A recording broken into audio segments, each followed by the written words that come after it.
네, 수요예배에 나오신 모든 분들 진심으로 환영합니다. 우리 옆에 분과 인사 한번 할 텐데요. 이렇게 인사합시다. 수요일은 복음의 날입니다. 시작. 수요일은 복음의 날입니다. 수요일은 복음의 날입니다. 네, 오늘 우리 마가복음 마지막 날이에요. 긴 여정을 마치고 오늘로 마가복음, 이 복음서의 대단원의 막을 내리게 되는데, 언제나 주님의 말씀의 그 복음이 우리 안에 충만하기를 예수님 이름으로 축복합니다.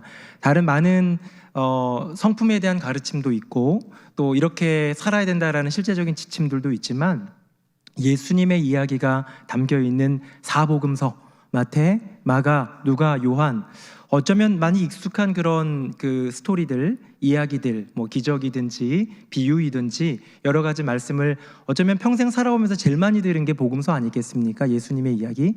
하지만 진부하지 아니하고 계속해서 새롭고 계속해서 놀라운 능력이 그 안에 있음을 고백하면서 십자가로 부활로 나아가는 우리 모두가 되기를 예수님 이름으로 축복합니다. 오늘 이제 복음의 귀한 사명을 맡겨주시는 그 날이 이제 밝아왔는데요. 그에 앞서서 뭐 하나만 잠깐 언급했으면 좋겠습니다. 16장 9절 성경을 한번 보시겠어요?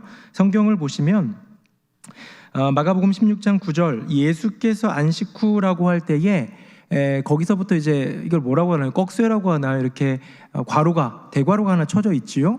그래서 끝인 20절까지 괄호가 쳐져 있습니다. 그리고 그 아래, 이 성경 아래 보면 각주가 있는데요. 거기에 보면 이렇게 되어 있습니다. 어떤 사본에는 9절에서 20절까지 없음이라고 되어 있어요. 요거 하나만 잠깐 짚고 넘어가고 그 다음에 이제 오늘의 이야기로 한번 들어가 보도록 하겠습니다. 자, 성경은 원본이 없습니다. 지금 굉장히 많이 발견된 무슨 사회사본, 뭐 최근에 발견된 사회사본을 비롯해서 수많은 사본들이 있지 원본은 없어요. 사도 바울이 친필로 뭐 글을 썼다라고 표현을 하는데요. 네, 친히 썼죠. 또 누가 대필하기도 했죠. 그러나 그런 서신들, 그런 복음서들은 원 저자, 물론 진짜 원저자는 여호와 하나님 성령의 감동으로 된 책이지만, 이 사도든 선지자들이든 구약시대에는 또 누구든 그 사람들이 쓴 글에 대해서 원본이 남아있는 것은 현존하는 곳으로는 없습니다. 다 이게 사본으로 계속해서 이어져 내려가는 거예요. 그래서 우리 이번 주부터 이제 옥중서신 필사를 하지 않습니까? 근데 옥중서신 필사는 참 쉬워요. 옆에 그대로 글이 써져 있어요. 절마다 구분도 되어 있어요. 고개를 끄덕이시는 분들은 미리 시작하신 것 같아요. 네, 아직은 시작하면 안 되는데 원래 돌아오는 주일부터 이렇게 여의 땅 하게 되는데요. 그렇게 쓰기 때문에 웬만해서는 틀릴 일이 없어요. 틀려도 고치면 돼요. 그러나 이 시대에는 이 대필하는 사람들이 물론 경건한 마음으로 했지만 오류도 있고요. 많은 사본들이 발견되면 이 대조해 볼 때에 조금씩 다른 것들을 보게 됩니다. 그러나 전체적인 흐름은 같은데요. 오늘 본문은 중요한 복음서잖아요. 긴급한 복음이라고 불렸던 마가복음인데 이 16장 9절부터 20절까지가 어떤 사본에는 없다. 그래서 이제 두 가지 커다란 견해로 나뉘게 됩니다. 뭐 추측일 수 있죠. 1번, 이분들은요, 원본을 베끼다가 사본이 누락한 거다. 원본에는 20절까지 있어요. 마가는 20절까지 다 썼는데 그걸 가지고 좀 이렇게 쓰다 보니까 뭐 찢겨 나갔던지, 아니면 대필하다가 쓰다가 너무 지쳐가지고 그만 덮었는데 그게 다 된 건 줄 알고 뿌렸는지 이렇게 됐다라는 거예요. 2번, 이쪽이죠. 2번은 마가복음은 원래 8절까지인데 마가는 8절까지만 썼는데 뒤에 이게 좀 애매하잖아요. 제가 한번 8절 한번 볼까요?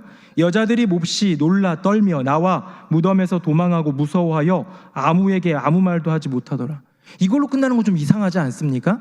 근데 마가가 그렇게 끝냈다면 이제 그 뒷부분에 대한 이야기, 어쩌면 마가는 이 뒷부분에 대한 이야기를 믿음 없고 두려워하고 부족했던 우리들에게 이제는 믿음의 길을 걸어가라는 뒷부분을 비워둔 그런 이야기다라는 추측의 견해도 있지만, 만약에 그렇다고 한다면 이제 후대에 그런 것들을 좀 넣은 거예요. 예수님 사실 부활하신 후에 이런 말씀하셨다, 이런 사명 맡기셨다라는 것이죠. 중요한 건 무엇이냐? 9절부터 20절까지를 마가가 썼든 마가가 쓰지 않았던 2021년 21세기를 살아가고 있는 우리들에게 이것은 성경의 권위로 우리 가운데 온다라는 거예요. 이 구절이 마가가 쓴 것이든 아니면 다른 사람이 후대에 넣었던 것이든 누락된 것이든 추가된 것이든 이거는 성령의 감동으로 된 하나님의 말씀이기 때문에 훌륭한 결론인 줄로 믿습니다. 우리 성도님들은 성경을 읽고 또 이렇게 재밌어지면 연구도 하게 되거든요. 근데 그 연구를 할 때에 제가 부탁드리는 게 있어요. 우리 구역장 권찰교육 때나 이럴 때는 몇 번 부탁도 했던 것 같은데요. 네이버한테 물어보지 마세요. 유선생, 유튜브한테 물어보지 마세요. 왜냐하면 좋은 목사님들도 있고 좋은 정보들도 있지만 대체적으로 이단들이 많이 사용합니다. 특히 네이버는 이단들이 거의 꽉 잡았다고 보면 돼요. 뭘 물어보잖아요. 궁금해서 성경에 대한 이야기를 물어보면 그거 꼭 신천지, 하나님의 교회, 여호와의 증인 이런 걸로 들어가 가지고요. 재밌다. 저 이랬던 거구나. 쉽게 어디 책 사본 것도 아닌데 인터넷 클릭만 했더니 들어가가지고 재밌네 한 다음에 들어가다 보면 좋은 성경 공부 모임을 안내하고 이런 일들이 비일비재하고요. 교회 안에서 사실 바깥에 나갔는데 사람들이 어떤 권면 성경 공부하실래요? 이거보다도 요즘에는 이제 이런 어떤 포털 사이트를 통해서 들어가다가 이게 잘못 빠지는 경우가 많이 있습니다. 비교적 유튜브는 좀 나아요. 왜냐하면 유튜브는 우리가 익히 알고 있는 목사님들의 얼굴이나 교회들을 검색해 볼 수 있으니까 조금 더 나은데요. 유튜브도 목사님 얼굴이나 이런 거 안 나와 있는 거 있죠. 아무거나 막 글 써져 있고 특히 빨간색 글씨로 되어 있는 거 이런 것들은 경계하시고 그런데 미혹되지 않기를 바랍니다. 제가 이야기를 한 이유는 뭐냐면 마가복음 16장 9절부터 20절까지의 말씀, 이것이 마가가 쓰었느냐 아니면 다른 사람이 했느냐, 누락이냐 뭐 어떻게 추가한 거냐 이런 것보다도 우리에게 성령의 감동으로 주님께서 허락하신 성경임을 믿고 아멘으로 고백하며 순종할 때 거기에 능력이 나타나고 은혜가 나타나고 축복이 있을 줄로 믿습니다. 이제 말씀으로 한번 들어가 볼까요? 이제 오늘 본문 14절부터 20절까지의 말씀의 핵심 구절, 아니 어쩌면 마가복음 전체에 있어서도 5손가락 안에 들만한 위대한 구절 하나 만나보도록 하겠습니다. 화면 보시고 같이 읽어봅시다. 시작. 또 이르시되 너희는 온 천하에 다니며 만민에게 복음을 전파하라. 아멘. 마태복음 28장 18절부터 20절까지의 그 Great Commission 있죠? 지상 대명령이라고 불리는 그 구절과 더불어서 우리에게 주신 지상 명령이에요. 대명령이에요. 가장 위대한 명령입니다.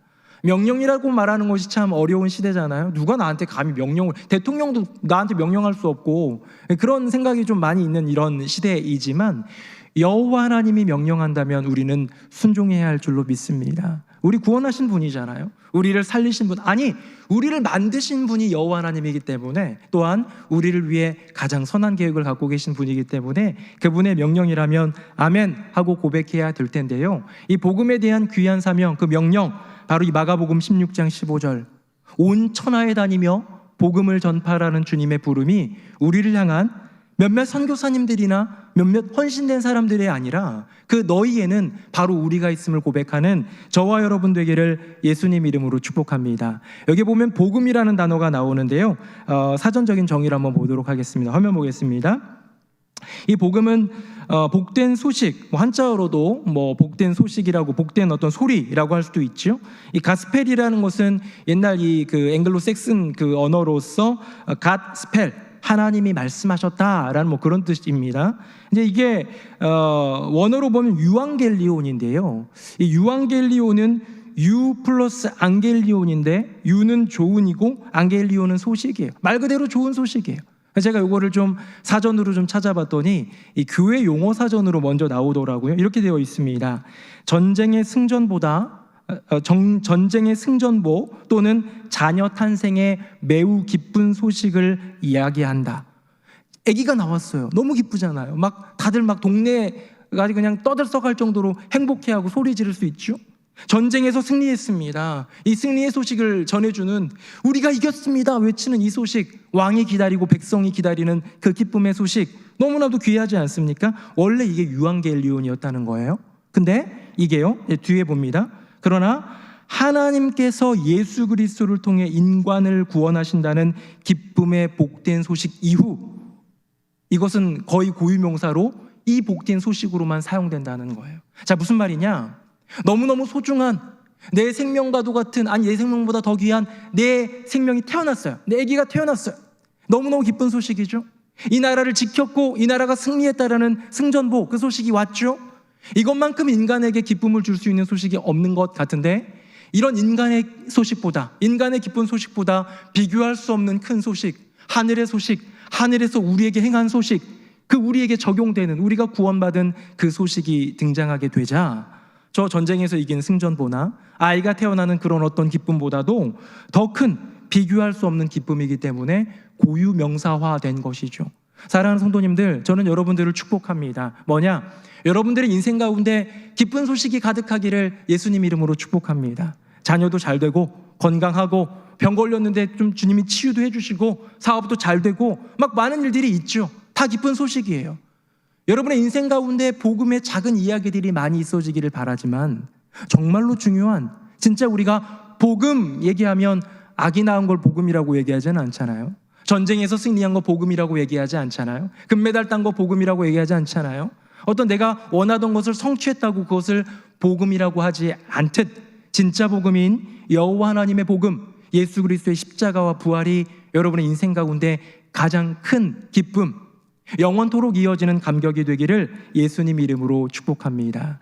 복음입니다. 소리가 들리는 거예요. 선포되는 거예요. 그래서 잘 보면요, 신앙의 세계는 보는 게 아니라 듣는 거예요. 제가 늘 얘기하죠. 믿음은 들음에서 나잖아요. 들음은 그리스도의 말씀으로 말미암느니라.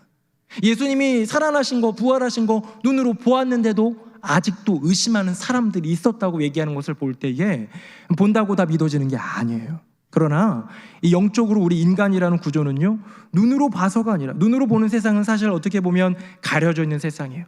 Invisible world, 보이지 않는 세상이 더 중요한데요, 눈으로 보려고 노력해서 되는 게 아니에요. 그런데 보이지 않는 세상에 대해서 내가 귀로 그것을 들을 때 그것이 이 10년 가운데서 믿음이 되어지는 것, 이게 은혜 아닙니까? 이게 역사 아닙니까? 그래서 인간은 복음을 들어야 합니다. 사람은 무엇을 듣고 사느냐가 그만큼 중요한 거예요. 여러분 뭘 들으셨습니까? 오늘 하루 동안 여러분 어떤 이야기들을 많이 들으셨습니까? 귓가에 들어온 이야기들이 뭡니까? 물론 일을 하다 보면 업무의 이야기도 하겠지만요, 우리 인간이 기본적으로 중심적으로 온 국민이 함께 듣는 것들을 뉴스라고 하잖아요. 기쁜 소식은 굿뉴스라면 일반적인 뉴스입니다. 요즘엔 뭐 8시에도 뉴스하고 9시에도 뉴스하고 막 케이블 채널 같은 데는 YTN 이런 데는 하루 종일 뉴스도 하잖아요. 여러분 뉴스를 한번 30분, 9시 뉴스 30분 한번 보십시오. 거기에 어떤 내용이 가득합니까? 35분 중에 25분은 나쁜 소식이나 싸움 소식이에요. 사기치고 범죄 일어나고 사고 나가지고 다치고 싸우는 소식, 정치판 맨날 싸우고 이런 소식들로만 가득하다가 정말 가끔, 제가 여기다가는 5분 정도만 훈훈한 소식이라고 썼는데 5분 나와요? 한 30분 뉴스 들으면 5분 정도 훈훈하고 막 은혜되고 감격적인 그런 소식들 나옵니까? 잘 안 나오지요. 물론 대한민국 안에 선하고 좋은 일들이 많이 있지만 국민들이 더 바라는 것은 뭔가 좀 공격적이고 좀 더 옳음을 따지면서 정의를 구하다 보니까 시시비비, 시비를 가리는 일들이 많다 보니까 뉴스의 내용은 아마 그런 것들이 더 많을 텐데요. 일단 결론적으로 그렇게 듣게 되는 이야기들의 대부분은 나쁜 소식입니다. 싸움의 소식이에요. 좋지 않은 소식만 가득 들리는 그 시대, 뉴스를 틀면 그런 이야기들만 가득 차 있는 이 시대에 우리에게 정말 필요한 것은 무엇입니까? 기쁜 소식이에요. 영광스러운 소식, 좋은 소식, 우리를 힘있게 하는 소식, 우리를 살리는 소식. 여러분 그것이 바로 복음입니다. 예수님이 우리를 위해 십자가에 달려 죽으셨어. 그런데 우리를 살리시기 위해 사흘 만에 부활하셨어. 이게 복음 아닙니까? 하나님이 세상을 이처럼 사랑하사 독생자를 주셨으니 이는 그를 믿는 자마다 멸망하지 않고 영생을 얻게 하려 하심이라. 너 믿기만 하면 돼, 믿음의 은혜만 있으면 돼 라고 하는 것, 이게 복음 아니겠습니까? 그래서 저는 우리 새누리명성교회 모든 성도님들이 이 복음으로 충만하시기를 주의 이름으로 축복합니다. 표를 한번 볼게요. 자기 자신을 위해서는 복음을 채우면 되는 거예요. 이 복음이 뭐예요? 기쁜 소식이죠. 세상에 있는 뉴스들은 좋지 않은 소식 가득한데 기쁜 소식은 어디에 있어요? 저를 보십시오. 여기에 있는 거예요. 여기에, 성경에. 하나님의 말씀에는 기쁜 소식이 가득한 줄로 믿습니다. 그래서 성경을 읽고 설교를 듣는 거예요. 오늘도 수요예배 나와서 찬양하며 주님께 나아가고 기도하며 주님께 부르짖지만 또 이 예배 가운데 핵심적으로 중요한 게 뭐예요? 하나님의 말씀을 듣는 거예요. 왜? 거기에 기쁨의 소식이 있으니까, 거기에 진리의 소식이 있고 거기에 생명의 소식이 있으니까. 다음 표 한번 볼까요? 그러면 불신 이웃들을 위해서는 뭘 해야 되느냐? 복음을 전하라는 거예요. 나를 위해서는 복음을 채우고 너를 위해서는 복음을 전하는 것, 입으로 복음을 전하고 삶으로 복음을 전하는 것. 때론 입으로 교회 가자, 그냥 가자고만 초청하는 경우도 있고, 때로는 정말로 내가 아는 예수님, 만난 예수님, 경험한 우리 주님에 대한 이야기를 삶으로 간증으로 나누기도 하고, 어떤 분들은 이 전도에 대한 훈련, 또 아니면 말씀을 통해 받은 은혜를 통해 가지고 주님은 이런 분이야 라고 복음에 대한 이야기, 십자가 부활까지 나가는 분들도 있지요. 이렇게 입으로 복음을 전하는 게 얼마나 귀합니까? 또 하나가 뭐예요? 삶으로 증거하는 거예요. 나의 인생을 통하여. 요즘에는 21세기엔 이 삶으로 복음을 증거하는 게 더 필요해진 시대인 것 같습니다. 왜요? 교회의 권위가 추락했으니까요. 믿는 자들의 권위와 믿는 자들에 대한 신뢰가 추락했기 때문에, 코로나 시대를 겹치면서 지나가면서 더 많이 그 신뢰도가 추락하고, 또 목회자나 교회에 대한 권위가 많이 추락해 있는 이 시점에서 우리가 고군분투해야 될 영역은 뭐냐면 삶으로 복음을 드러내는 것, 복음의 능력을 나타내는 것. 새노래 명성교회 모든 성도님들, 이 자리에 계신 특별히 수요예배 나오시는 모든 성도님들 가운데 복음의 능력을 채우고 복음의 능력을 전하는 은혜가 있기를 주님의 이름으로 축복합니다. 저는 새노래 명성교회를 고민할 때마다 늘 고민하는 몇 가지 요소 중에 하나예요. 가장 중요한 요소이지요. 어떻게 복음을 전할 수 있을까? 다문화 우리 사역에 대한 이야기를 들을 때, 우리 몽골 선교사님이, 필리핀 선교사님이 소식을 전해 올 때, 또 우리 교회 이 하남시에 있으니까 하남 지역 내에 있는 여러 가지 이야기들을 들을 때, 또 몇몇 목사님들, 뭐 하남시에 있는 목사님일 수도 있고 노회분들일 수도 있고, 이렇게 만나서 사역의 이야기를 들을 때 저를 늘 고민합니다. 어떻게 복음을 전할 수 있을까? 선교의 영역이 있고 전도의 영역이 있어요. 선교의 영역에는 해외 선교와 국내 선교가 있고, 전도의 영역에서는 지역 전도가 있는 것이죠. 또 지인 전도가 있고요. 이렇게 여러 가지 많은 일들을 감당해야 하는데, 우리 교회에는 이제 조금씩 구체적인 선교의 발걸음을 옮겨나가는 가운데 지역 전도, 지인 전도에 대한 이 부분을 좀 더 채워나가기를 원합니다 하면서 주님께 은혜를 구하고 있는데요. 하나님께서 복음의 은혜, 전도의 은혜를 주실 때 우리 모두가 다 전도의 사명자가 되기를 원한다가 아니라 되어야 합니다. 그게 부름이니까. 그게 주님의 분명한 부름. 너희는 온 천하에 다니며 만민에게 복음을 전파하라. 근데 이 15절 말씀, 이 귀한 사명을 선포하셨잖아요, 주님이. 근데 요 바로 앞절에 애매한 게 나와요. 애매한 게 뭐냐면 예수님이 제자들을 꾸짖습니다. 꾸짖자마자 사명을 주시는 거예요. 사실 지난 수요일 날 설교 내용을 보면 이 마리아가 예수님 보고 돌아와서 증언하고, 엠마오로 가던 두 제자가 돌아와가지고 나 예수님 만나서 예수님 부활하셨어 했는데 제자들이 어떻게 했어요? 안 믿었죠? 그쵸? 그 믿음 없음에 대해서 분명히 지난주에 얘기했는데 그거를 짚고 넘어갑니다. 화면 보겠습니다. 이제 두 번째로 들어갑니다. 14절 같이 읽어봅시다. 시작. 그 후에 11 제자가 음식 먹을 때에 예수께서 그들에게 나타나사 그들의 믿음 없는 것과 마음이 완악한 것을 꾸짖으시니 이는 자기가 살아난 것을 본 자들의 말을 믿지 아니함일러라. 아멘. 여러분 지금 보니까 꾸짖으셨어요. 예수님이 꾸짖으심이 먼저였죠. 그렇죠? 14절. 15절에 위대한 사명을 맡겨주십니다. 약간 어색하지 않습니까? 물론 이 마가복음이라는 것이 긴급한 복음, 로마에 고난당하는 우리 성도들을 위해 빨리 전해져야 됐기 때문에 축약해가지고 가장 간결했던 복음인 건 맞는데요, 약간 조금 더 이게 좀 이해가 잘 안 됩니다. 위대한 사명을 맡기시는데 격려하고 힘주시고 뭐 이런 게 아니라 책망을 하신단 말이에요. 여러분 왜인 것 같습니까? 왜 복음 전파의 사명을 앞두고 꾸짖으셨을까요? 이것 역시 여러 많은 견해로 갈리는데요, 주된 견해는 두 가지입니다. 근데 저는 두 가지 다 맞다고 생각해요. 한번 들어보세요. 그럴듯하니까요. 1번, 인간의 어떠함과 상관없이, 인간의 어떠함이 뭐냐면 뭐 가진 것, 능력, 여기에는 또 믿음도 있겠죠.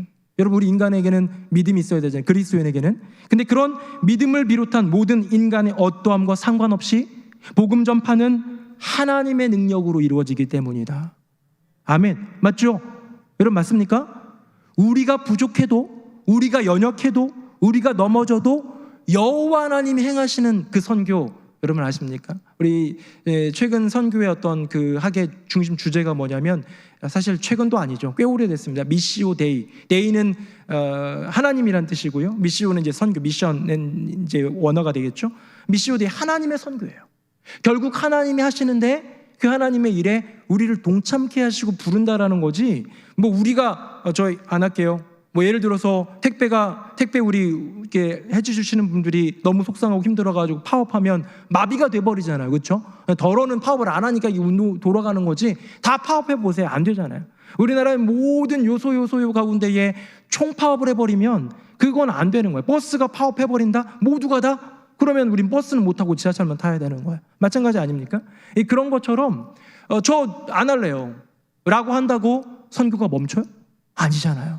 우리가 안 해도 새노래명 성교회 한 사람도, 한 성도도 선교 안 하고 전도 안 해도 하나님의 선교, 하나님의 전도는 멈추지 않습니다. 맞죠? 이게 첫 번째 견해예요. 두 번째입니다.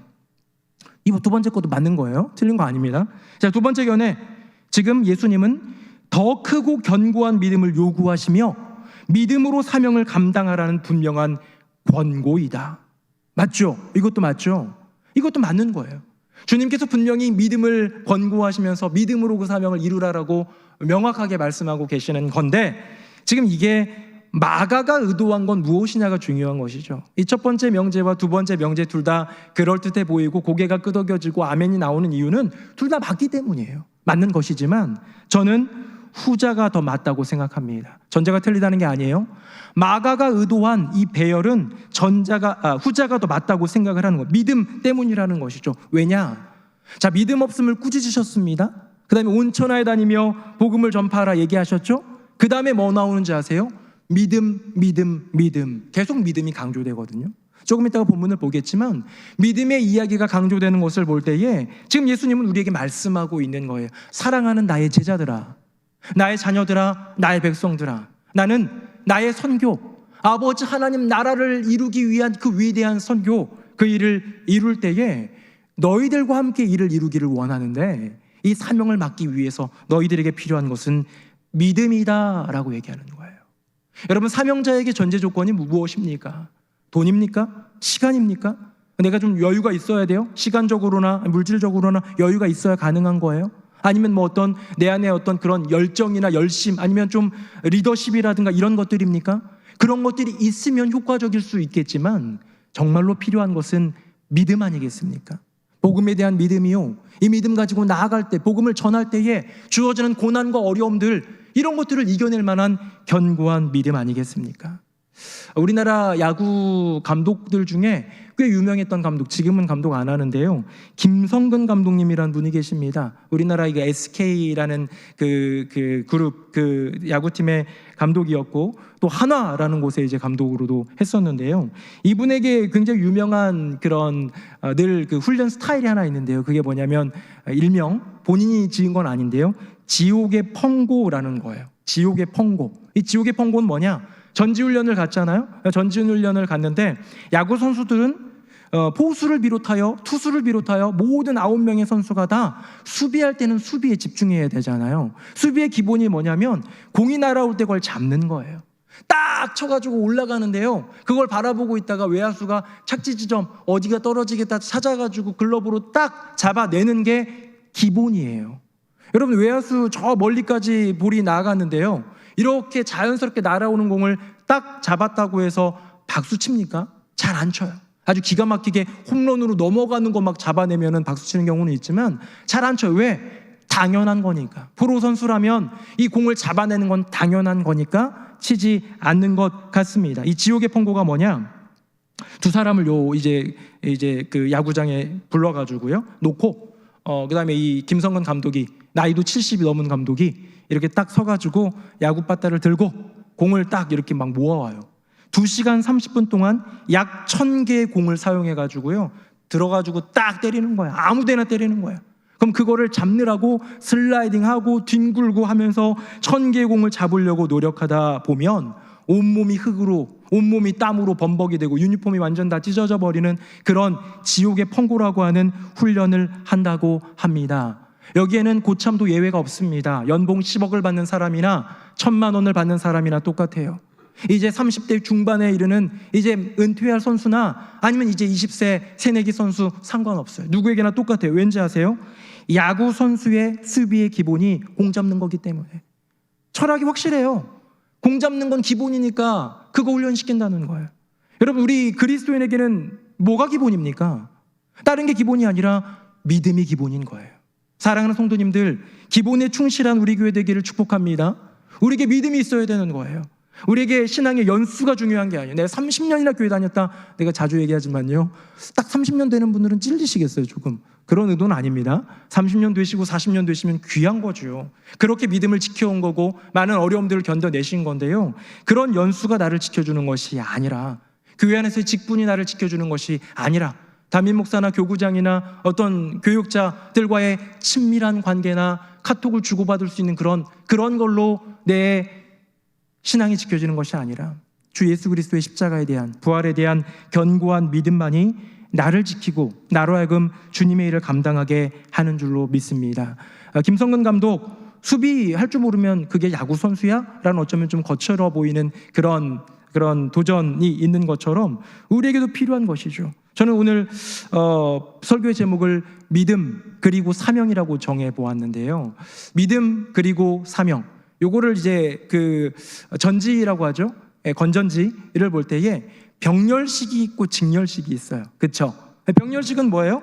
믿음도 있는 거고 사명도 있는 거예요. 여러분, 이렇게 설교 지어도 괜찮아요? 괜찮죠?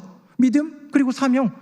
이번 설교에 믿음도 얘기하고 사명도 얘기하겠다. 근데요, 오늘 설교는 직렬식입니다. 뭐냐? 믿음 그리고 나서 사명. 믿음이 없이는 사명이 없는 거예요. 직렬식 건전지의 특징이 뭔지 아세요? 이 에너지가 더 있는 거 뭐 그런 것도 있지만요, 하나가 빠지면 아무리 이 다른 건전지가 튼튼하고 에너지가 꽉 차 있어도 전류가 흐르지 않습니다. 두 개가 같이 가야 되는 거예요. 믿음이 없이 사명 없고 사명 없는 믿음은 없다. 사랑하는 성도님들, 예수님이 왜 로마 황제나 기득권층이 아닌 저 갈릴리의 어부들에게, 그 아무것도 아닌 일자 무식 같은 그런 제자들에게 사명을 주셨을까요? 딴 게 아니라 믿음 때문입니다. 지난 주일 안예배 때 기름 부으심이라는 제목으로 말씀을 나누었죠. 그 기름 부으심, 우리 주님께 간구해야 될 영역인 거예요. 주님, 저 믿음으로 구원받은 그 은혜 감사합니다. 하지만 이제 주님을 위하여 나의 삶을 좀 드리고 나의 인생을 주님의 영광을 위하여 살아가고자 하오니 저에게 기름 부어 주시옵소서. 이미 우리는 택함 받았잖아요. 제가 주일날 말씀드렸잖아요. 구원의 은혜로 우린 택함 받아 하나님 나라 백성이 된 건 맞는데요, 이제 구하는 거예요. 그 구원의 택함을 넘어서 사명자로서 우리를 택해 주시고 그에 맞는 사명을 주시고 그에 맞는 능력을 주시옵소서. 저는 수요예배에 나올 때마다 늘 그런 생각합니다. 수요예배 나오시는 분들은 귀한 일꾼이다. 특별히 더 믿음을 가지고 더 시간을 내 선신하고 예배를 지키고자 노력하는 분들이다. 여기 계신 분들 중에 혹시 모든 예배는 나와야지라는 율법적인 의식으로 나오는 분들은 안 계시죠? 그런 것이 아니라 정말로 주님을 사랑하기 때문에, 주님께 예배 드려야 되기 때문에, 주님을 만나야 되기 때문에, 말씀 드려야 되기 때문에 나올 수 있는 그런 성도님들 아니시겠습니까? 그렇다면 저는 수요예배 나오신 모든 분들은 사명자라고 생각합니다. 그죠? 구원에 이르는 믿음으로 끝나는 것이 아니라 이제는 사명으로 더 나아가는 그 기름 부으심, 그 기름 부으심으로 나를 택해 주시고 사명을 주시고 능력을 달라는 간구. 자, 이제 그 부분에 대한 이야기가 나옵니다. 14절에 책망하셨죠. 믿음. 왜요? 사명에 앞서서 믿음을 거론하지 않을 수가 없거든요. 그리고 위대한 사명을 맡겨주셨죠. 그 다음에 믿음의 이야기가 나옵니다. 화면 보시고 16절, 제가 17절은 여러분들이 읽어보겠습니다. 믿고 세례를 받는 사람은 구원을 얻을 것이요 믿지 않는 사람은 정죄를 받으리라.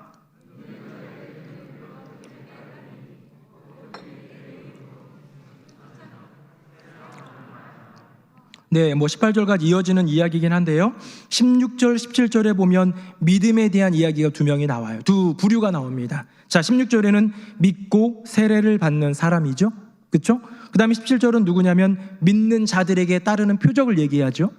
자, 여기에 있는 이 믿음의 그 주체, 앞서 16절에 나오는 믿고 세례 받는 사람과 17절에 나와 있는 믿는 자들, 표적을 행할 믿는 자들, 여러분 같은 사람들이에요? 다른 사람들이에요? 대답 안 하시길 잘하셨어요. 같은 사람이기도 하고 다른 사람이기도 합니다. 여러분, 믿고 세례를 받는 것은 초신자를 얘기하는 거예요. 이제 구원받은 인생을 얘기하는 거예요. 그들에게 주어진 선물, 좀 이따가 나오겠지만, 약속 좀 이따 나오겠지만, 믿고 세례를 받는다는 것은 내가 예수 그리스도를 믿고 구원받는 그 믿음을 얘기하는 거예요. 근데 이 사람이 커서 키가 크는 게 아니라 믿음이 견고히 자라가지고 성장해서 17절에 나오는 믿는 자들에게 따라오는 그 표적을 보여준다면 그건 이제 이미 사명자가 된 거죠. 이 사람이 될 수는 있지만 사명자는 이쪽으로 거슬러 올라가지 않아요. 그래서 저는 이것을 이렇게 생각합니다. 이 둘 사이의 믿음은 본질적으로 같은 믿음이지만, 예수에 대한 믿음, 하나님에 대한 믿음, 십자가와 부활에 대한 믿음이지만 방향과 깊이가 분명히 다른 거예요. 초신자는 예수님이 날 위해 십자가 달려 돌아가셨고 부활하셨다라는 것, 그 진리를 받아들이는 믿음이에요. 받아들이는 믿음. 여러분 안에 다 있으시죠? 그러니까 우리 교인이 되었고 또 직분자가 되셨고 이 예배에 나오시는 것 아닙니까? 근데 두 번째 믿음은 뭐냐면 복음을 전하는 이의 믿음이에요. 이 믿음은 무엇이냐? 흔들리지 않는 견고한 믿음, 사명자의 믿음을 이야기합니다. 조금 전에 제가 언급했고 지난 주일 안예배 때 말씀드렸던 그 택함의 차이, 구원받음의 택함을 넘어 사명자로서 택함을 사모하라, 간구하라 얘기했던 것처럼 오늘 본문의 이야기가 그대로 얘기하고 있는 거예요. 같은 믿음을 얘기하지만 다른 믿음입니다. 믿고 세례를 받는 사람, 그리고 표적을 따르는 것을, 표적을 경험하는 믿는 자들. 우리 새누리 명성교회 성도님들은 믿고 세례를 받는 사람을 넘어 믿는 자들이 되어야 하겠죠. 자, 그렇다면 이제 그 부분에 대한 얘기는 좀 한 거고요. 이제 이 약속으로 한번 들어가 보도록 하겠습니다. 이제 세 번째 스테이지인데요. 그 믿는 자들에게 주시는 약속이 있습니다. 화면 보겠습니다. 자, 16절. 믿고 세례를 받는 사람은 구원을 얻을 것이요 믿지 않는 사람은 정죄를 받으리라. 자, 어떤 약속입니까? 믿는 자에게 구원의 약속을 주신 거예요. 이건 빨리 넘어가겠습니다. 왜냐하면 이 자리에 앉아 계신 모든 분들이 구원받은 주님의 백성이기 때문에 예수 그리스도의 십자가의 그 은혜, 그 부활의 그 영광에 대해서 내가 인정하고 고백하고, 주님, 저는 죄인입니다. 저를 받아주시옵소서. 주님, 십자가의 그 보혈로 저를 덮어주시옵소서. 예수의 이름으로 저를 인쳐주시옵소서 고백하며 하나님 백성 된 분들이기 때문에 이 초신자에게 주는 그 믿음, 처음 믿음을 가진, 받아들임의 믿음을 가진 사람의 믿음은 그 약속은, 구원은 넘어가겠습니다. 다음 한번 보겠습니다. 이제 17절 18절인데요 우리 17절 제가 읽고 18절은 같이 읽어봅시다. 믿는 자들에게는 이런 표적이 따르리니 곧 그들이 내 이름으로 귀신을 쫓아내며 새 방언을 말하며 뱀을 집어 올리며 무슨 독을 마실지라도 해를 받지 아니하며 병든 사람에게 손을 얹은즉 나으리라 하시더라. 아멘.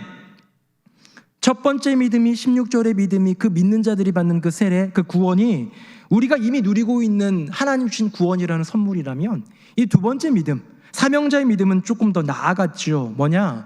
표적을 허락해 주시는 능력이에요. 여러분, 여기에 있는 거 한번 경험해 보신 분들 계십니까?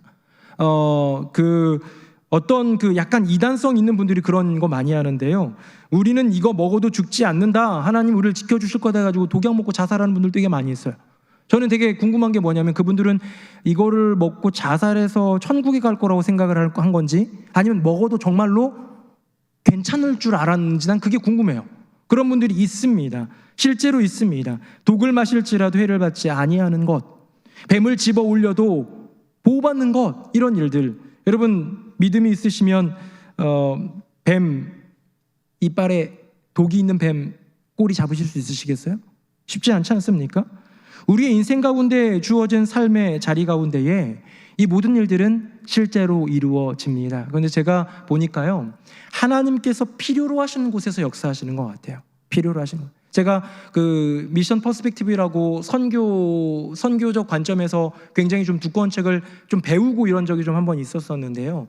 저도 이런 질문이 있었습니다. 왜 우리에게는 뱀을 잡아도 괜찮은, 독을 먹어도 해를 입지 않는, 예수의 이름으로 귀신을 쫓아내도 그런 이런 여러 가지 그런 표적들, 능력들, 이적들, 이런 것들에 대한 사모함은 있는데 그럴 기회도 없을 뿐더러 그럴 자신도 별로 없는 것 같은 그런 생각이 든단 말이에요. 근데 이게 미션 퍼스펙티브에 보니까 뭐라고 얘기하고 있느냐, 정말로 절대적으로 그 모든 것들이 요건이 갖추어지지 않는 그곳에서 여호와 하나님의 손밖에 이제는 더 이상 구원할 것이 없다라고 하는 그 자리에서는 이것도 여전히 이루어진다라는 거예요. 무슨 말이냐?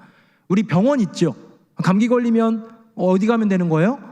병원 가면 돼요. 약국 가서 그냥 약 하나 사다 먹으면 되는 거예요. 그런데 병원이 아예 없는 곳에서는 그걸 위해서 기도할 때 능력이 나타난다는 거예요. 우리가 어떤 질병에 걸렸는데요, 수술해야 돼요. 무릎이 다쳤는데 정형외과를 가야겠어요. 수술하면 돼요. 물론 기도를 받아야죠. 목사님께도 기도를 받고 구역장님께도 같이 교우들, 권사님들 같이 기도하면서 하나님이 은혜 주시기를 간구해야 되지만 우리는 병원에 갑니다. 제가 이번 주도 지난주도 우리 질병 치유라든지 병원 가는 거에 대한 기도 제목 한 4건, 5건 정도는 추가로 받고 기도해 드렸었는데요. 여러분, 그분들이 저의 기도를 받고 병원에 안 가는 분은 아무도 없더라고요. 저의 믿음을 무시하는 걸까요? 아니죠. 병원을 통해서 하나님은 역사하신다는 거예요. 의사 선생님들, 간호사 선생님들의 손길을 통하여 치료해 주시는 은혜가 있는 거예요. 그런데 그것이 전혀 불가능한 그런 상황 가운데서는 여호와 하나님의 건지심이 있다는 것이죠. 초대교회는 이런 일들이 비일비재했습니다. 잠깐 한번 짚고 넘어가 볼까요? 여러분, 지금 보면 17절에 보면 내 이름으로 귀신을 쫓아낸다라고 얘기하고 있죠. 사도행전이 얼마나 많이 나옵니까? 복음서에 나왔던 예수님의 죽기의 장면만큼은 안 나오지만 귀신 쫓아내는 거 되게 많이 나옵니다. 사도 바울이 신라와 함께 빌립보에 갔는데 빌립보에 점 잘 치는 귀신 들린 여종, 그 여종 귀신 떠나가게 했더니 난리가 나가지고, 왜냐하면 그 여종 때문에 돈 벌었으니까 감옥에 들어갔잖아요. 근데 거기서 감옥에 들어갔지만 감사하면서 찬송할 때 옥문이 막 지진이 나고 족쇄가 풀어지고 간수가 죽으려고 하니까 그 위대한 구절, 사도행전 16장 31절, 가로되 주 예수를 믿으라 그리하면 너와 네 집이 구원을 얻으리라. 여러분, 이런 이야기 어디서 나온 거예요? 사도행전에 나오는 이 이야기, 죽기의 사건이 분명히 있었다는 것이죠. 방언, 사도행전 2장에 보면 오순절 성령 강림 때 수많은 방언의 터침들이 나왔었죠. 그 다음에 이제 18절에 나오는 보호의 차원입니다. 뱀을 집어 올리는 것과 독을 마실지라도 해를 받지 않는 것은 이제 같은 하나님의 보호 차원으로 본다면, 멜리데 섬에 이제 착륙했을 때 바울이 거기에서 이제 뱀이 나와가지고 물잖아요. 독뱀이잖아요. 근데 떨어버리잖아요. 아무것도 아닌 척. 근데 정말 아무렇지도 않았어요. 사람들이 볼 때 이 사람 괴성을 지르며 죽을 거라고 생각했지만 바울은 아무렇지도 않았기 때문에 그곳에 있었던 추장과 많은 사람들이 이 사람은 사람이 아니라 신이다 라고 얘기했지만 바울은 오히려 복음을 증거하는 그런 도구로 사용하지 않았습니까? 마지막 신유입니다. 병든 사람에게 손을 얹은 즉 나으리라. 어쩌면 21세기에 우리 새누리 명성교회 안에서 우리 안에 행할 수 있는 가장 적절하고 더 가까운 이야기일 수 있는데요, 병든 사람에게 손을 얹으면 낫게 된 역사 지금도 이루어집니다. 제일 유명한 사건은 사도행전 3장에 다리를 쓰지 못하는 사람에게 은과 금은 내게 없거니와 내게 있는 이것 나사렛 예수의 이름으로 일어나 걸으라 할 때 걷게 된 것 보셨지요. 여러분, 이 17절 18절에 나와 있는 믿는 자들에게 주시는 표적, 그 능력이라고 말할 수 있는 그 표적은 바로 뒤이어 나오는 마가복음, 십자가, 부활, 거기 승천, 그 다음에 나오는 책이 뭐예요? 결국은 사도행전이잖아요. 초대교회를 통하여서 이루어진다라는 사실이죠. 사랑하는 성도님들, 이 주님의 약속은 복음을 전하는 자들, 복음을 위하여 생명을 거는 자들에게 내가 이렇게 너희를 지켜주리라, 너에게 능력을 부어주리라, 너희를 통해 표적을 보이리라 하신 주님의 분명한 뜻이고요, 약속입니다. 하나님이 동행하신다는 뜻입니다. 우리가 우리의 필요를 위해서 간구할 때에 주님이 들어주시기도 하지만 우리가 우리의 필요를 위해서 살아갈 때 정말 뱀을 집어 올릴 수 있을까요? 독을 마셔도 해를 입지 않을 수 있을까요? 그렇지 않지 않습니까? 우리 인생 가운데 주어져 있는 수많은 어려움 속에서 복음을 위한 삶 가운데는 주님께서 능력으로 덧입혀 주심을 믿고 의지하며 그 능력을 사모하는 저와 여러분 되기를 예수님의 이름으로 축복합니다. 이제 마지막으로 들어가 보겠습니다. 약속까지 됐죠? 그럼 성취입니다. 화면 보겠습니다. 우리 19절, 제가 20절은 같이 읽어봅시다. 주 예수께서 말씀을 마치신 후에 하늘로 올려지사 하나님 우편에 앉으시니라. 제자들이 나가 두루 전파할세 주께서 함께 역사하사 그 따르는 표적으로 말씀을 확실히 증언하시니라. 아멘. 저는 19절 20절 말씀이 이미 조금 전에 읽었던 17절 18절의 주님의 그 약속, 믿는 자들에게 따르는 표적, 그것을 이루기 위한 하나님의 귀한 그 언약, 그런 것들이 이루어지는 장면이 바로 19절 20절이요, 이것의 확장판이 사도행전이라고 생각을 하거든요. 19절, 20절에 보면 저는 이 두 구절을 잠잠히 묵상을 하다가 하나의 그림이 떠올랐습니다. 그게 뭐냐면 우리 코로나 때문에 2년째 못하고 있는 온가족 체육대회, 온가족 체육대회 릴레이 기억나십니까? 바통을 던져서 전해주는 것. 전에는 이상한 바지 벗어가지고 전해주기 뭐 이런 거 한번 한 적도 있긴 했었는데요. 기본적으로 릴레이는 이렇게 바통을 전해주는 거잖아요. 예수님이 쥐고 있던 바통을 전해주시는 것 같아요. 누구에게? 제자들에게. 여전히 두려워하고 있는 제자들에게, 여전히 믿음이 부족한 제자들에게, 여전히 연약하고 여전히 신뢰할 만하지 못한 제자들에게 예수님이 지금 바통을 전해주시는 것 같습니다. 그걸 받았어요. 받고 나니까 일단 뛰어야겠습니다. 제자들도 온 세상 가운데로 주님 약속하신 대로 예루살렘과 온 유대와 사마리아와 땅끝까지 그 복음 전하기 위해서 뛰기 시작하는 거예요. 근데 저는 느꼈습니다. 바통 터치할 때요, 터치해준 사람, 이미 이제 건네준 사람은 어떻게 하게요? 속력을 늦춰요. 이제 끝났으니까. 내일이 끝났기 때문에 속력을 늦추고 잠시 앉아서 쉴 수도 있어요. 주님이 오늘 하나님 우편에 앉으셨다는 표현 있지 않습니까? 이곳에서의 공생의 3년, 그전 성육신까지 포함하면 약 33년의 이 지구, 이 땅 가운데서의 인간으로서의 삶을 다 마치시고 십자가와 부활이라는 가장 중요한 것 다 이루시고 이제 승천하셔서 하나님 보좌 우편에 앉아 계신 주님. 근데요, 주님이 앉아 계시면서 뭐 하고 계실까요? 우리를 보고 계신 거예요. 바통을 건네준 사람은 그 바통이 끝났다고 주저앉지 않습니다. 그냥 돌아서서 나 혼자 쉬는 게 아니에요. 끝까지 전해진 그 사람, 내 다음 주자, 그가 잘 달리고 있을까 지켜보는 거예요. 1등으로 막 달리고 있을 때만 응원합니까? 아니요. 혹시 넘어지더라도 끝까지 응원하는 것이죠. 왜? 원팀이니까. 사랑하는 성도님들, 예수님과 우리는 원팀이에요. 하나의 팀이에요. 너와 나 다른 구분점이 없이 주님이 하시던 그 일을 우리가 이어받았습니다. 저는 그래서 이 바통 터치가 십자가 바통 터치라고 생각합니다. 복음 전파의 사명은 십자가 바통 터치예요. 주님께서 십자가에 몸소 달리셨던 것을 우리도 지는 거예요. 주님께서 몸으로 보여주셨던 그 십자가를 우리는 이제 입으로 전해야 하는 것이죠. 어쩌면 우리는 십자가를 생각할 때 지금 여러분 보시는 그 정면에 있는 이 귀한 십자가를 볼 때 참 아름답다, 귀하다, 은혜다, 감격이다, 뭐 이런 생각을 우리는 가질 수 있지만 제자들에게 있어서 십자가는 트라우마였습니다. 십자가는 당시 있었던 가장 끔찍했던 사형 형틀이었고요, 굉장히 무시무시한 폭력이었습니다. 죄가 없었던 우리의 스승 예수님을 잔인하게 죽여버린 무시무시한 폭력이었고, 그 폭력에 항거하지 못하고 도망갔던 자신들의 비겁함을 담아낸 하나의 메타포이지 않았겠습니까? 하지만 부활하신 주님과의 만남을 통해 그 트라우마가 극복되기 시작하는 거예요.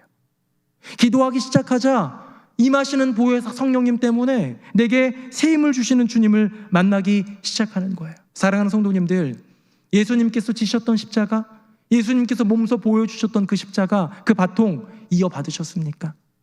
여러분의 심령 가운데 여기 이렇게 좀 새겨져 있습니까? 잘 간직하고 있습니까? 아니면 저기 깊숙한 곳에 그냥 보이지 않게 묻어두셨습니까? 오늘 뭐 찬양을 하는데 우리 412장 내 영혼의 극히 깊은 데서 찬양을 하는데 제 마음은 참 은혜가 됐어요. 2절에 이런 가사가 있더라고요. 나의 보화를 캐내어 가져갈 자 그 아무도 없으리라. 여기는 이제 평화였어요. 평화라는 그 보화가 내 안에 있는데 이거 아무도 못 가져가, 마귀도 사탄도 못 가져가, 이런 그런 고백인데요, 저는 또한 적용하고 싶습니다. 이 안에 십자가를, 이 안에 복음을, 그 귀한 보화를 우리에게 주셨다면 아무도 가져가지 않는, 아무도 가져갈 수 없는 그 생명의 십자가, 그 생명의 복음 우리가 간직하면서 이루어야 되지 않겠습니까? 복음 전파의 사명은 지옥의 펑고가 아니라 영광스러운 초청입니다.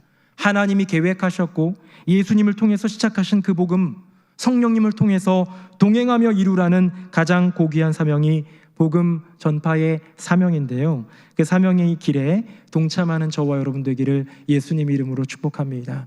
우리 인생의 가장 큰 종착역이자 목적지는 내 인생의 형통이나 우리 가족의 평안이 아니라 하나님 나라의 영광이 되어야 되는 거예요. 이건 모든 믿는 자에게 주어진 부름입니다. 내가 기도할 때에, 여러분 기도할 때에 30분 기도하면요 25분 우리 가족을 위해서 기도하는 거 괜찮아요. 하세요. 괜찮아요. 하지만 5분만큼은 십자가를 위해서, 부활을 위해서, 하나님 나라 그 영광을 위해서 기도했으면 좋겠습니다. 그거라도 받으시고, 그걸 기뻐히 여기시고, 그거 귀히 여기시고 우리를 통하여 일하시는 주님, 우리는 여전히 연약하지만, 믿음 부족하지만 우리 같은 사람을 통하여 이 일을 이루시는 주님을 바라보며, 믿음으로 그날 바라보며 나아가는 저와 여러분 되기를 예수님의 이름으로 축복합니다. 아멘. 우리 함께 찬양하겠습니다.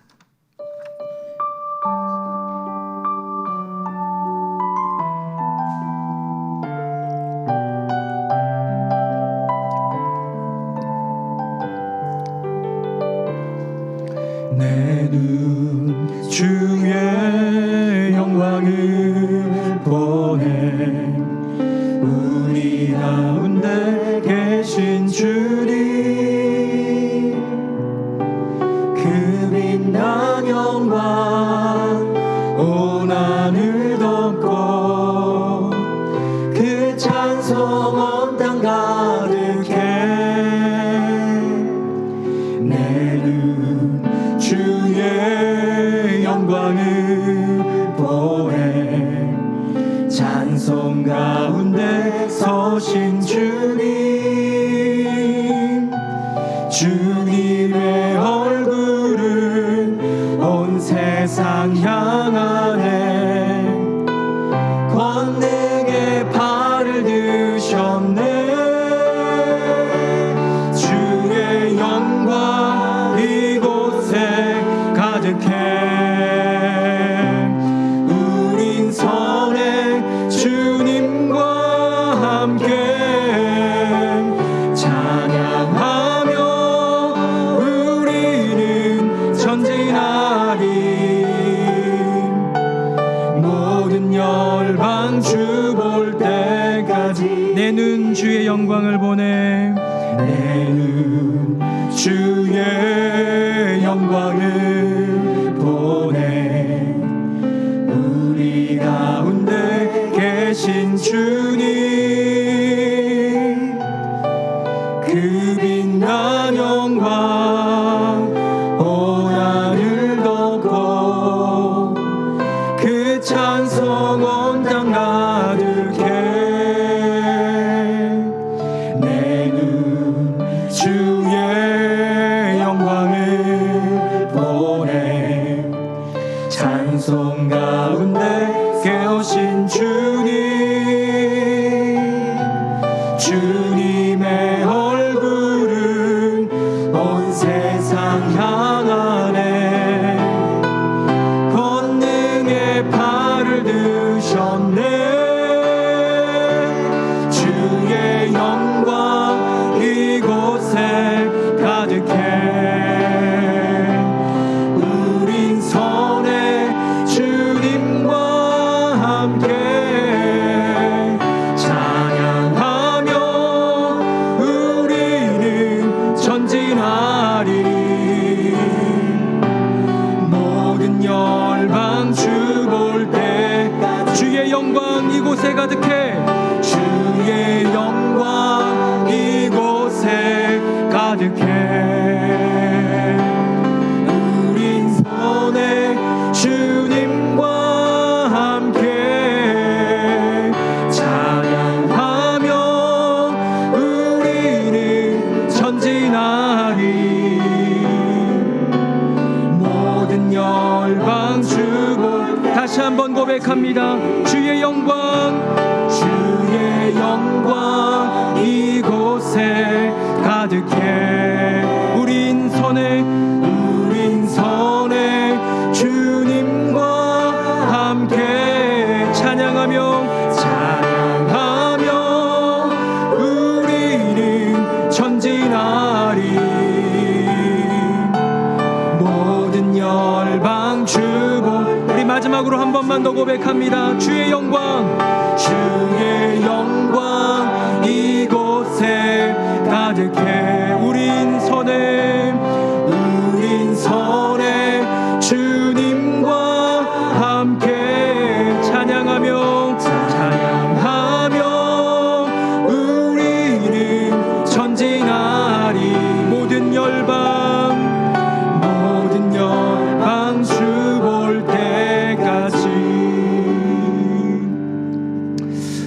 새누리 명성교회를 바라보며 우리는 여러 가지 많은 꿈도 있습니다. 다양한 모습 속에서 좋은 교제와 나눔, 행복한 미소, 행사를 치르면서 보람을 찾는 일들, 많은 일들이 있지만 정말 우리가 꿈꿔야 될 것이 있다면 주님과 함께 우리 함께 서서 찬양하며 전진하며 모든 열방 주볼 때까지 선교를 감당하는 일 아니겠습니까? 이것이 바로 주님의 명령입니다. 너희는 온 천하에 다니며 만민에게 복음을 전파하라. 이 귀한 사명, 위대한 사명, 우리에게 공동으로 주신 사명인 줄로 믿사오니 내가, 우리의 가정이, 우리의 교회가 이 일들을 감당함에 부족함이 없도록 믿음의 능력을 더하여 주시옵소서. 성령의 기름 부어 주시옵소서. 우리 두 손 들고 주님의 이름 3번 부르짖고 뜨겁게 기도하겠습니다. 주여, 주여, 주여.